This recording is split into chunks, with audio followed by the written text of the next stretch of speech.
Hi class, so this is the first of the condensed lectures that I'm hoping to upload. And my goal with this is just to carry the conversation a bit further than the required reading or the assignments themselves. So just to summarize where we've been so far, we have spent time talking about biology and really the logic of the evolutionary theories, the biological theories, and focusing in on a simple conversation that many of you didn't really like, which is that anatomy is destiny, that we are nothing more than neurotransmitters and hormones or instinctual drives, as Freud would later go in and put that language in there. But yeah, so far the biology and how we're really nothing more than our genetics or even our environment, our social environments. The conversation gets carried a little bit further than that with psychoanalysis, Freud's conversation of the libido and all the theory that goes behind that and what drives us through our early childhood. Adler carries it a little bit further in understanding that we are part of a much bigger social system, and that must be taken into regard. But really, the conversation is still very deterministic, right? We're still labeling what it is to be a person, right? That your personality, the theories of personality that we have looked at so far, have answered the question what it is to be a person from a deterministic viewpoint, right? That philosophy so far has permeated everything that we have gone through so far. Well, we're going to carry the conversation to a much different level with the existentialists, who really are going to push against that deterministic philosophy. So, just to make sure we're keeping things very clear, there's three distinct kind of tenets of existentialism, or at least as far as psychotherapy is concerned. So existentialist psychotherapists really focus in on three particular things. One being existence itself. What does it mean to be an individual? What does it mean to be alive? The next would be not just that we are alive, but what about that life? And that life has meaning and purpose. And then it's not just life and the existence of life with meaning, but also death and our conversation of our finiteness. So let's start the conversation really with Rollo May, who focused in on what it means to be an individual and what does it mean to really exist. Now, according to Rollo May, being an individual and existing meant being creative. And that sounds really, really simple, but again, it's a free will conversation. It's a push against determinism, that we are not defined by our circumstances around us, which is a phrase that you're going to hear me say quite a bit in the next few minutes. But we are not defined or determined by these circumstances, but we're able to find a creative path through them. They were able to rise above and transcend those circumstances. You may have heard conversations about the Imago Dei, particularly focusing in on creativity and God's creativity. The very first class, when we first started all of this conversation, I simply asked the question, what does it mean to be a person? The conversation of Imago Dei was brought up, and I said, let's put a pin in that because we're going to come back to it. Well, this gives us the opportunity to come back to it. So, if we consider that an individual is creative and rises above those circumstances, what we see in Genesis is exactly that through the creation story. That God comes in and enters into chaos. He enters into this darkness, and he is not defined by it. And he's not limited by it either. He is creative, and he's able to create order from chaos. This is an argument that actually has most recently been perpetuated by Jordan Peterson, in that we create order from chaos. That's part of the conversation in Genesis about what it means to be a person, at least according to certain theories. So we share this image of God. We share this personality trait of God in that we are not defined by our circumstances, but we can transcend them. We can rise above our situation. We can rise above the chaos or the nothingness and create order. We can create something from that.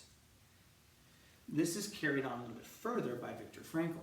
Viktor Frankl carries on that conversation of transcendence, that we are not defined by our biology, that anatomy is destiny, right? We are not defined by our psychology, or even our environment and the influences and neurotransmitters and all these other conversations, right? That we are far more than that. We are able to transcend our biology and our psychology and enter into this human dimension. It's a dimension that Frankl labels as one of choice, of purpose, of meaning. That we can rise above all of that. That our biology and our psychology may be the building blocks that life is handing us, but they are not the same as the builder itself. So as far as theories of personality are concerned, we get so focused in on trying to label what it means to be a person, what your personality traits are. What is your personality, as if it's a fixed object. But according to existentialists, you're being handed bricks, but you constantly have the ability to decide what you do with them. You are constantly in a mode of creation, creating order from the chaos of life, that whatever life is handing you.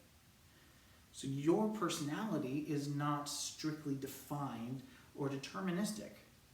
That you have the free will, you have the choice to continually be creating yourself, to rise above all of these circumstances. So Viktor Frankl focuses in on the fact that we have meaning in our lives, right? Because of this ability to transcend, we can also find meaning. We can also create meaning in our lives. And he's really known for being the psychiatrist who redeems humanism from the humanists. So humanism started in one place and then very much began to evolve. And Frankl comes in to try and redeem humanism from the humanists, who had taken it on to what now modern times would be more like post-modernity instead of true humanism. Humanism simply says we're not an animal, that we are more, right?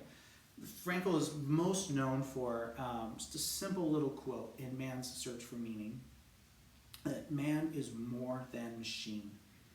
We cannot be defined by our instinctual drives, as Freud would argue. We cannot be determined by our genetics, that we are more than these different things, that we are more than machine. You know, when we get to behaviorism, and particularly when we focus in on Skinner, I'll make particularly note of this again, because according to Skinner, we don't think. We are simply conditioned. We are nothing more than a rat in a cage being conditioned towards certain behaviors. And again, these people, these different theorists are having conversation with each other. They are all existing in about the same time frame. They're reading each other's books. They're sitting in each other's living rooms, sometimes very literally, and they're having interviews. They're having debates. And at the time when Skinner is coming out with his operative conditioning theories and really trying to revive the behaviorism, the concept of behaviorism, Frankl is pushing against that. An interviewer asks him what he makes of Skinner's approach, that his focus in on conditioning. And Frankl simply responds with, yes, man is animal. Yes, man has a psychology. Yes, man has a biology. Yes, we can be conditioned. Yes, man is animal, but man is more. Right? Just because we have some traits associated with animal doesn't make us animal. We're able to be more, and that's that level, that human dimension that we exist in, with choice and meaning, and particularly responsibility. What it means to be a human is to be responsible, which is a very, very scary concept. And in therapy, a lot of disorders focus in on this resistance and this fear to responsibility. Part of really healing through psychotherapy is learning to walk into that dimension of responsibility and choice and meaning, especially according to existentialist psychotherapy.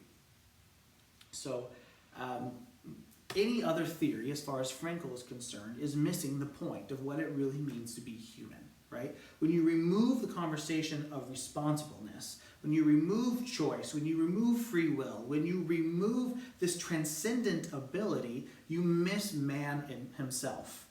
So he does tell this story about a cat, in that there was a cat that went into a local butcher shop and ate 2 pounds of butter. Of course, the butcher was absolutely furious and ran after the cat until the cat found his owner, and the two men started arguing. And a Jewish rabbi comes by and tries to make peace between the two of them. So he asks, what's going on here? The butcher tells the rabbi, well, this cat ate 2 pounds of my butter. And so the rabbi asks for a scale. They bring a scale over, and he puts the cat on the scale, and what do you know? It weighs exactly 2 pounds. And so Frankel turns to them and says, well, I found the butter, but where's the cat? Point being that whenever we focus in on these minor, lesser dimensions, we miss the thing that's so obviously right in front of us. That we are not determined, that we have the ability to make choices in our lives, that we are not simply defined by these elements of biology or our environment or our psychological aspects, that we are able to still make choices and be responsible, that we are able to create order from chaos. And that transcendence is what makes us truly human. There's another story that he tells about a Jewish doctor in World War I who was stuck in the trenches with the colonel, and they're being bombarded, an absolutely terrifying scene. And the colonel sees the Jewish doctor in all of his fear and begins insulting him. You know, this is proof that the Aryan race is better than the Jew. Here you are, absolutely terrified. And the Jewish doctor turns to him and very cleverly says, well, if you were half as afraid as I was, you would have left a long time ago. Emphasizing that what that colonel is missing beyond his anti-Semitism is that human dimension of choice. That yes, I'm absolutely afraid, but I am not determined by my fear, my psychology. I'm not determined by my environment. I still have the choice to stay. And through that gives us very significant meaning in life. That gives us the ability to have meaning and to be responsible. According to Jordan Peterson, the meaning of life is built in responsibleness. Right? It's not in the rights that are handed to us. It's not in the building blocks that life is providing. It's not in what we're able to demand of others. But the true meaning of life comes from our responsibleness. To be responsible individuals, thinking for ourselves and creating who we are in the way that we want it to go, or obviously in the way that God wants to see us become. That we are not limited in any of that capacity. So, big part of this is really driven by Frankel's experience. And if you don't know his story, there's a lot of different books that are out there. I really recommend Man's Search for Meaning as a start. It's probably the easiest that he has to read. But one of his first manuscripts, The Doctor and the Soul, is printed. He's holding on to it. It's been typed up, but it hasn't been published yet when he enters into a concentration camp. And he's hoping through that process that he can hold on to the manuscript, but of course it's taken from him. And he spends his time in the concentration camp with stolen pieces of paper and a tiny little pencil, rewriting The Doctor and the Soul. And he uses his experience in the concentration camps as an experiment for his theory. The Doctor and the Soul is his theory, and the concentration camps provided the perfect grounds to test it. So according to Frankel, life has meaning. Again, that we're not driven by a will to pleasure. We're not driven by a will to power, right, as maybe Freud would say, or as Adler would say, but we're driven by a will to meaning. And that meaning can be found in even the most dire of circumstances. That can be found in the worst of sufferings, especially in suffering. And so concentration camp offered a lot of meaningless violence, a lot of meaningless suffering. And and the chance to challenge Frankl's perspective. So Man's Search for Meaning, at least the first half of it, becomes a psychiatrist's account of what it was like to be a prisoner in the Holocaust. And what he really found was that those who had a sense of meaning and purpose, in the small day-to-day tasks as well as in a much bigger understanding, the ones that had meaning survived. And the focus of Man's Search for Meaning is actually a Nietzscheism. Nietzsche, at least to a certain extent, said, "He who has a reason why can deal with any how." At least that's how Frankl translates Nietzsche. And the point being that if you can have an understanding of your purpose, to be self-actualized, to understand your ability to transcend, rise above, and create order from chaos, you could survive the most dire of circumstances. And that's what he saw. Those who gave up a sense of meaning and purpose ultimately died. And that's it's a big statement. It's an absolutely big statement, especially since, as he describes it, 9 out of 10 people didn't get out of bed. And in the morning, those that did get out of bed stood in line for count. 9 out of 10 people went off to the right and were never heard again, never heard from again. And the other one, the 1 out of 10, went off to work. 9 out of 10 people didn't return from work, just so they can go back to their bunk, sleep, and have 9 out of 10 people not wake up in the morning. Where do you find purpose? Where do you find meaning in that? But Frankl doubles down and he says that the last of the human freedoms, the thing that could not be taken away, they could tattoo his skin, they could strip him of his clothing, they could kill him, they could take his manuscript, but they can't take away his ability to choose, his ability to transcend his circumstances, to transcend his own very life, and to engage in something much, much higher. It's also a conversation that Russian novelist Tolstoy carried on in the death of Ivan Ilyich. And through his life has meaning, just a very short portion of the book, and to the point of his death, which is more of the focus of his novel, that the last remaining moments of his life have meaning, and he's even Ivan Ilyich is even able to find meaning in his death itself. That life always has meaning because we're always able to transcend our circumstances. We're always able to live for something more. And that becomes a big focus point for existentialists. And that conversation really gets carried on by Irving Yalom as well, in that not only is there purpose in life, not only can we establish meaning, not only do we have to live as an individual who is creative, who is living life well, but lives life in the face of death. Yalom is very much focused in on death and death anxieties in particular. And the understanding of our finiteness, that we are not infinite, that we will someday die. And that's the conversation that obviously gets challenged a bit in religion, almost all religions, except for the fact that everyone that I know has died. We all will die, that we are mortal, and that's definitely something that you can see in our current times.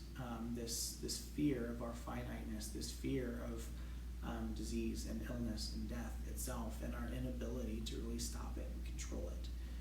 So Yalom really focuses in on that as an existentialist principle. It's something that, whether it was really intentional or not, whether it was intentional to be a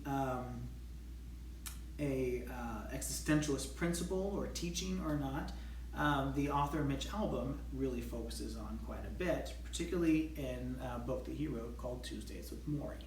Tuesdays with Morrie is a conversation about a guy having his midlife crisis. His job is fine, his family is great, but he's just not happy. And he's kind of lost his understanding of meaning and purpose and where is he going, right? What really matters in life. Well, he finds out that his favorite professor is actually dying of Lou Gehrig's disease. And so he goes to visit his teacher, Morrie. And Through that, Maury hears about his students' struggles, and offers to have one more class. Just one more class. Every Tuesday we'll meet, and the class will be life. Hence Tuesdays with Maury. And through the story, what you see is Maury slowly dying. All of his pride gets stripped away. He loses control of his bowels. He loses his ability to stand and walk, and he loses control over his very life itself. And the phrase that's repeated throughout that class with Maury is, in order to learn how to live, we have to learn how to die, which is very much a focus of Yalom, right? Yalom has said repeatedly that he has lived every day with the reality of death in front of him, so that he makes the most of every opportunity through his day, that he understands his finiteness. Now, while Yalom is by no means religious, there is plenty of room throughout the Bible, but definitely in Genesis, for our push against our finiteness, our desire to be like God, right? The first sin, really, that it wasn't that the apple or the fruit was supposed to taste so particularly good. It was that we could be like God, to be omniscient, which would be a terrible wish to have. Don't ever ask for that. At least I will never ask for that. But to be like God. That before in the garden we had a perfect relationship between the finite and the infinite. The finite and the infinite walked hand in hand in the garden. And then, as they come to knowledge, they don't become omniscient. They become aware of their finiteness. They become aware of their nakedness. They become aware of their vulnerability.